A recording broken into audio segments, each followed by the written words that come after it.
Сәлем достар, бізде қысқа дайындық әлі жалғасып жатыр. Бүгін біз лечо салатын жасайтын боламыз. Алдымен помидорларымызды дайындап аламыз. Ол үшін біз оларды жуып, мясорубкадан өткізіп алып, содан кейін осындай қылып дайындап қоямыз. Содан соң осындай перецтерімізді ішін тазартып, жуып, кішігірім бөліктерге бөліп аламыз. Содан кейін біз өзіміздің жуаларымызды дайындайтын боламыз. Осындай үлкен жуаларды дайындап алып, оларды ашып, жуып, осындай бөліктерге турап тастаймыз.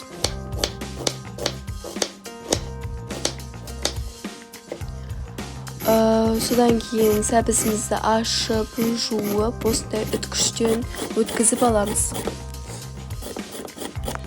Мінекей осылай барлығын турап, өткізіп, дайындалып болғаннан кейін жаңағы помидорымызды бір үлкен шараға кастрюльге салып, оны осындай қайнататын боламыз.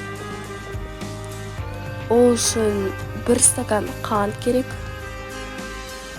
1 стакан сұйық май, 1 қасық тұз,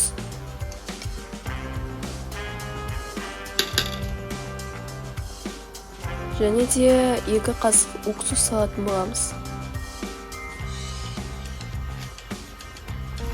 Қоспаларымызды қосқаннан кейін осылай шайқап алатын боламыз.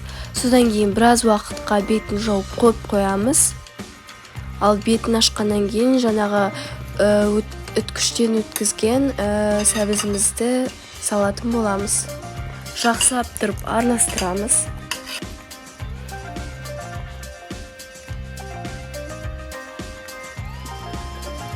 Келесі жолы да осылай перецтерімізді салатын боламыз.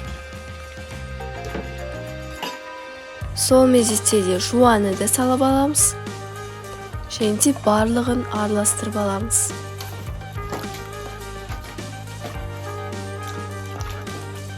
Біраз уақытқа қақпағын жауып қоямыз, ал піскендегі түрі осындай болуы тиіс.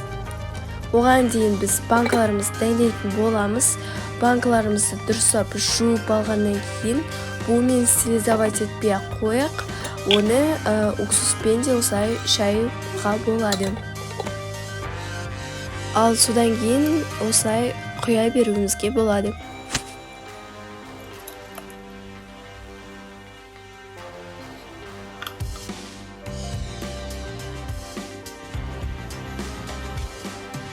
Көріп тұрғандарыңыздай түрі тәбет атышарлықтай. Ал назарларыңызға рахмет. Астарыңыз дәмді болсын.